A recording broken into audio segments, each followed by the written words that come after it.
Hello guys, இப்போ நம்ம பார்க்க போகிறது சுவையான ஒரு பெங்காலி சாம்பார்னு கூட சொல்லலாம். அது ரொம்பவே டிஃப்ரெண்ட்டான ஒரு டிஷ். இது நம்ம எப்படி செய்யலான்னு பார்க்கலாம் வாங்க. ஒரு கடாயில் 4 டேபிள் ஸ்பூன் தேங்காய் எண்ணெய் ஆட் பண்ணிக்கோங்க. எண்ணெய் காஞ்சதுக்கப்புறமா தேவைக்கேற்ப சீரகம் கொஞ்சம் அதிகமாகவே ஆட் பண்ணிக்கோங்க.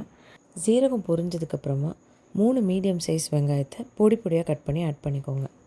அது நல்லா வதங்கினோடனே தக்காளியை கொஞ்சம் மேஷ் பண்ண மாதிரி சேர்த்துக்கோங்க. அப்போ தான் ஈஸியாக வதங்கும். இதில் இஞ்சி பூண்டு பேஸ்ட் கொஞ்சம் 3 பச்சை மிளகாவை கீனிட்டு சேர்த்துக்கோங்க. இது நல்லா வதங்கினோடனே தேவைக்கேற்ப காய்கறி சேர்த்துக்கோங்க. நாங்கள் கேரட்டும் பீன்ஸும் சேர்த்துருக்கோம்.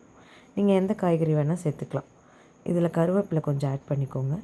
இப்போ நாங்கள் ஒரு குக்கரில் துவரம் பருப்பு, சிறுபருப்பு, பெருங்காயம், ஒரு தக்காளி, வெங்காயம், 4 பல் பூண்டு எல்லாமே போட்டு வேக வச்சு கடைஞ்சி வச்சுருக்கோம். இது ரொம்பவே கடைஞ்சிடக்கூடாது, கொஞ்சம் பருப்பு தெரிகிற மாதிரி கடைஞ்சிக்கணும்.